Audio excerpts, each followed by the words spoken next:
বয়স ১১৬ হলেও আনোয়ার খন্দকারের চালচলন একেবারেই তরুণের মতো। এই বয়সেও সাইকেল চালিয়ে পাড়ি দিতে পারেন ১০০ কিলোমিটারেরও বেশি পথ। নাটোর জেলার সিনিয়র ড্রাইভার আমি।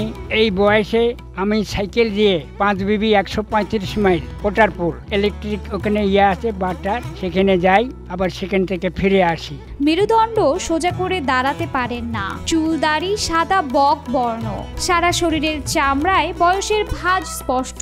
তবুও দিব্যি সাইকেল চালিয়ে দূর দূরান্তে পাড়ি জমান ১১৬ বছর বয়সের আনোয়ার। আমার বয়স এখন ১১৬ বছর। আমি সাইকেল নিয়ে আমি 5 বিবিতে আমার মেয়ের বাড়িতেই যাই, আর এক মেয়ে থাকে জয়পুরহাট, তার বাড়িতেও যাই। নাটোরের সিংড়া উপজেলার শেরকোল ইউনিয়নের ধুলাউড়ি গ্রামের বাসিন্দা আনোয়ার খন্দকার কখনো কোথাও স্থির থাকতে পারেন না। এখনো প্রয়োজনে অপ্রয়োজনে বাইসাইকেল নিয়ে ছোটাছুটি করেন। এমনকি সাইকেল চালিয়ে বগুড়ার নন্দীগ্রাম দুপচাচিয়া হয়ে জয়পুরহাটের 5 বিবি উপজেলায় যান মেয়ের বাড়িতে।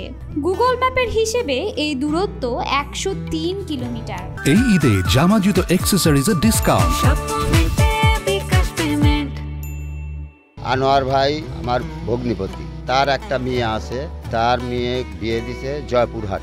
তা মোটামুটি এই সাইকেল নিয়ে এই বয়সে যাতায়াত করে, মোটামুটি ১০০ কিলো যাতায়াত করে এই বয়সে। এটা দেখেই আমরা অবাক হয়ে যাই।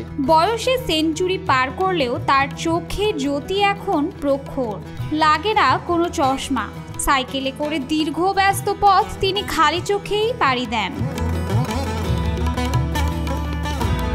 মালয়েশিয়ার সাবেক প্রেসিডেন্ট এবং আধুনিক মালয়েশিয়ার রূপকার ডক্টর মাহাথির মোহাম্মদের বয়স যখন ৯৯ বছর, তখন তাকে প্রশ্ন করা হয়েছিল এই দীর্ঘ বয়সেও আপনার শারীরিক সুস্থতার কারণ কি।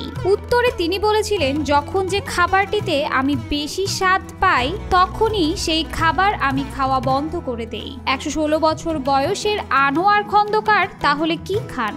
মাঝে মধ্যে প্রতিবেশীদের দেওয়া ভাত রুটি খেলেও অধিকাংশ সময় কাটিয়ে দেন গুড়মুড়ি খেয়ে। বার্ধক্য ছাড়া শারীরিক অসুস্থতাও তেমন নেই।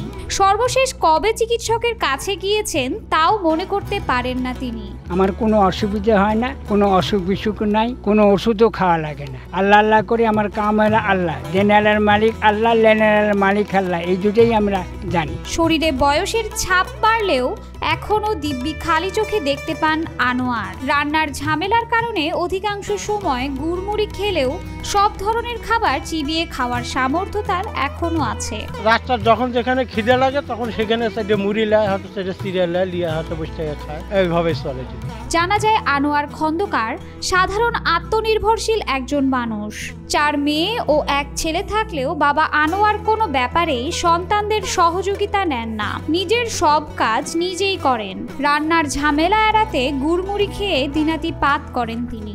আমার 3টা সাইকেল এখন আমি চড়ি। সেটা একটা ছোট গোলাপি রঙের আছে, আর এই একটা এরকম আছে, যে আর একটা কালো রডালা সাইকেল আছে। হাঁটতে অসুবিধা বোধ করলেও সাইকেল চালাতে সমস্যা হয় না আনোয়ারের। সামান্য কিংবা দূরের পথ সাইকেলই তার সার্বক্ষণিক সঙ্গী। আমার দাদা হয়, আমার পাশের এলাকায় বাড়ি, মানে আমার নানির বাড়ি পাশে বাড়ি, আমার বাড়ি এই জায়গায়। আমরা ছোটকাল থেকে দেখে আসতেছি, উনি যেখানে যায় সাইকেল নিয়ে যাতায়াত করে, কোনো জায়গা হাইটে যায় না, মানে এতখানি জায়গা বাজারে আসে সাইকেল নিয়ে আসে। আনোয়ারের জন্ম করাচি শহরে। তার বাবা পূর্ব পাকিস্তান রেলওয়েতে চাকরি করতেন। বাড়িতে বাবার কাছে কিছু ইংরেজি শিখেছিলেন। সেই সুবাদে একসময় নৌবাহিনীর ট্রাক চালানোর চাকরি পান তিনি। দেশ ভাগ হওয়ার কয়েক বছর পর পরিবার সহ তারা স্থায়ীভাবে পূর্ব পাকিস্তানে চলে আসেন। পরবর্তীতে দেশ স্বাধীন হলে সিংড়া উপজেলার শেরকোল ইউনিয়নের ধুলাউড়ি গ্রামে বসবাস শুরু করেন। বাস ট্রাক চালিয়ে পার করেছেন কর্মজীবন।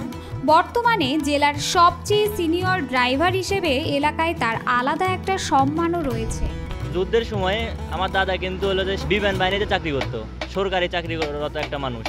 এখন মনে করেন যে আপনার ওইভাবে সাইকেলে সব জায়গায় যাতায়াত করে। সাইকেলের পিছনে আবার একটা পাম্পার নেয়, ওই পাম্পার দিয়ে নাকি আবার নিজে সাইকেল রিপেয়ার করে, মানে কোনো মেকারের সাহায্যও নেয় না। আনোয়ার খন্দকার বলেন, সারা জীবন গাড়ি চালিয়েছি, এখন তো গাড়ি নেই, তাই সাইকেল চালাই। স্বাধীনভাবে যাতায়াত করতে পারি। সাইকেল নষ্ট হলেও নিজেই মেরামত করি। সাইকেলে লাইট, হর্ন ও ব্রেকের ব্যবস্থাও আছে। রাত দিন চলতে সমস্যা হয় না। হাঁফিয়ে গেলে বিশ্রাম নেই, আবার চলা শুরু করি। তাই দূরত্ব আমার কাছে কোনো ব্যাপার না। আমার এই সাইকেলে কোনো অসুবিধা হয় না। আর সাইকেলে যদি টুকি থেকে অসুবিধা এই পর্যন্ত হয়নি, কিন্তু সমস্ত ইনস্ট্রুমেন্ট আমার সাইকেলের সাথে থাকে। এলাকাবাসীরা বলেন আনোয়ার এই গ্রামে 52 বছর ধরে বসবাস করছেন। আনোয়ার ড্রাইভার নামেই সবার কাছে পরিচিত তিনি। ওই জায়গায় সাইকেল নিয়ে চলে যায়, এটা একটা অবিশ্বাস্যকর কথা। আনোয়ারের শেষ ইচ্ছা, তিনি মসজিদের খাটিয়াতে কবরে যাবেন না, নিজেই খাটিয়া বানাবেন, সেই খাটিয়াতেই কবরে যেতে চান তিনি। মসজিদের যে খাটিয়া, ভালো মন্দ খারাপ সব লোক ওই খাটিয়াতে চড়ে। আমি চাচ্ছি আমি খন্দকার মানুষ, আমি যেরকম লোক সেরকম খাটিয়া নিজের হাতে বানাবো, নিজের হাতে যাব, তারপরে মরে গেলে পুরাই ফেলাই।